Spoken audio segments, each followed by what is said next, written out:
एक बार नारद जी को यह अभिमान हो गया कि उसने बढ़कर इस पृथ्वी पर कोई दूसरा भगवान विष्णु का भक्त नहीं है। उनका व्यवहार भी इस भावना से प्रेरित होकर कुछ बदलने लगा। वे भगवान के गुणों का गान करने के साथ साथ अपने सेवा कार्यों का भी वर्णन करने लगे। भगवान से कोई बात छुपी थोड़ी ही रहती है। उन्हें तुरंत इस बात का पता चल गया। वे अपने भक्त का पतन भला कैसे देख सकते थे, इसलिए उन्होंने नारद को इस दुष्प्रवृत्ति से बचाने का निर्णय किया। एक दिन नारद जी और भगवान विष्णु साथ साथ वन में जा रहे थे। अचानक विष्णु जी एक वृक्ष के नीचे थककर बैठ गए और बोले, भाई नारद जी, हम तो थक गए हैं, प्यास भी लगी है, कहीं से पानी मिल जाए तो लाओ, हमसे तो प्यास के मारे चला नहीं जा रहा है। मैं कृष्णा हूँ, the complete set of 6 books Hindi. यहाँ से आप खरीदे सकते इसे उचित मूल्य में https://amazon.to/3e5xspr। हमारा गला सूख रहा है। ये सुनकर नारद जी तुरंत सावधान हो गए। उनके होते हुए भगवान भला प्यासे रहे। वे बोले, भगवान अभी लाया, आप थोड़ी देर प्रतीक्षा करें। नारद जी एक और दौड़ लिए। उनके जाते ही भगवान मुस्कुराए और अपनी माया को नारद जी को सत्य के मार्ग पर लाने का आदेश दिया।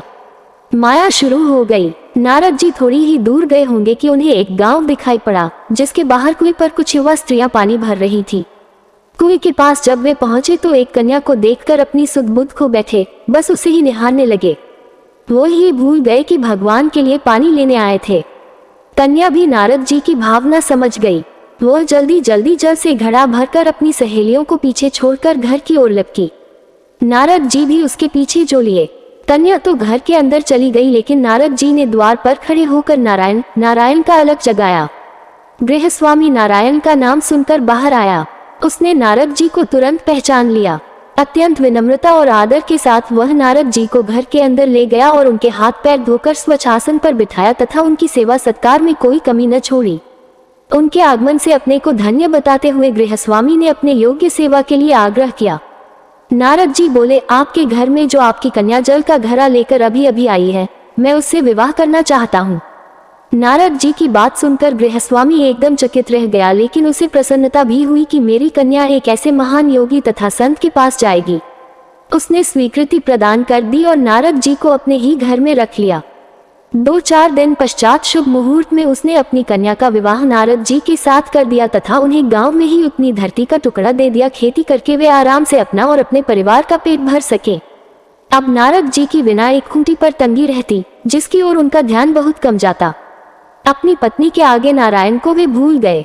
दिन भर खेती में लगे रहते, कभी हल चलाते, कभी पानी देते, कभी बीज बोते तो कभी निराई गुड़ाई करते। जैसे जैसे पौधे बढ़ते उनकी प्रसन्नता का पारावार न रहता। फसलें हर वर्ष पिकती, अनाज से उनके कोठार भर जाते। नारद जी गांव के एक संपन्न किसान माने जाने लगे। वर्ष दर वर्ष बीतते चले गए और नारद जी की गृहस्थी भी बढ़ती चली गई। 3-4 लड़के लड़कियां भी हो गए। अब नारद जी को एक क्षण की भी फुर्सत नहीं मिलती थी। वे हर समय बच्चों के पालन पोषण तथा पढ़ाई लिखाई में लगे रहते अथवा खेत में काम करते रहते थे। अचानक एक बार तेज बारिश हुई, जिसने कि दिनों तक बंद होने का नाम ही नहीं लिया। बादलों की गरज और बिजली की कड़क ने सबके हृदय में भय उत्पन्न कर दिया। मूसलाधार वर्षा ने गांव के पास बहने वाली नदी में बाढ़ की स्थिति पैदा कर दी। चारों ओर पानी ही पानी फैला गया। कच्चे पक्के सभी मकान ढहने लगे। घर का सामान बह गया।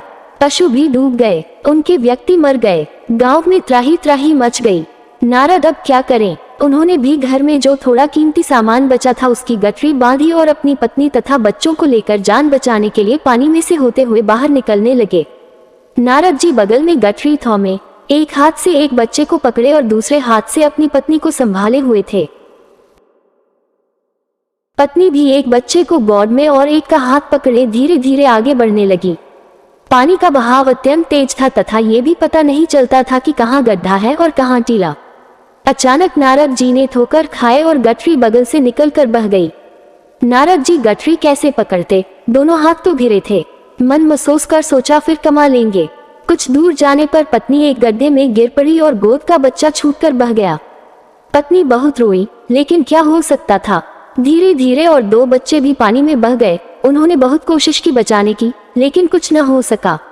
दोनों पति पत्नी बड़े दुखी, रोते कलपते, एक दूसरे को सांत्वना देते कोई ऊंची जगह ढूंढते रहे। एक जगह आगे चलकर दोनों एक गड्ढे में समा गए। नारद जी तो किसी प्रकार गड्ढे में से निकल आए, मगर उनकी पत्नी का पता कहीं नहीं चला। बहुत देर तक नारद जी उसे इधर उधर दूर दूर तक ढूंढते रहे, लेकिन व्यर्थ रोते रहे। उनका बुरा हाल था, हृदय पत्नी और बच्चों को याद कर करके फटा जा रहा था। उनकी तो सारी गृहस्थी उजड़ गई थी। बेचारे क्या करें, किसी कौन से अपने भाग्य को या भगवान को। भगवान का ध्यान आते ही नारद जी के मस्तिष्क में प्रकाश फैल गया और पुरानी सारी बातें याद आ गईं। वे किस लिए आए थे और कहाँ आ गए? ओहो, भगवान विष्णु तो उनकी प्रतीक्षा कर रहे होंगे। वे तो उनके लिए जल लेने आए थे और यहाँ गृहस्थी बसाकर बैठ गए। वर्षों बीत गए गृहस्थी को बसने में और फिर सब नष्ट हो गया। क्या भगवान अब भी मेरी प्रतीक्षा में उसी वृक्ष के नीचे बैठे होंगे? ये सोचते ही बाढ़ नदारद हो गई। गांव अंतर्धान हो गया। वे तो घने वन में खड़े थे। नारद जी पछताते और शर्माते हुए दौड़े। देखा कुछ ही दूर पर उसी वृक्ष के नीचे भगवान लेते हैं। नारद जी को देखते ही उठ बैठे और बोले, अरे भाई नारद, कहाँ चले गए थे? बड़ी देर लगा दी, पानी लाए या नहीं? नारद जी भगवान के चरण पकड़कर बैठ गए और लगे अश्रु बहाने। उनके मुंह से एक बोल भी नहीं फूटा। भगवान मुस्कुराए और बोले, तुम अभी तो गए थे, कुछ अधिक देर थोड़ी ही हुई है। लेकिन नारद जी को लगा था कि वर्षों बीत गए। अब उनकी समझ में आया ये सब भगवान की माया थी, जो उनके अभिमान को चूर चूर करने के लिए पैदा हुई थी। वे सोचने लगे, उन्हें बड़ा घमंड था कि उनसे बढ़कर त्रिलोक में दूसरा कोई भक्त नहीं है। लेकिन एक स्त्री को देखकर वे भगवान को भूल गए। उसको पछतावा होने लगा और उनका घमंड जरा सी देर में ढेर हो गया। वे पुनः सरलता और विनय के साथ भगवान के गुण गाने लगे।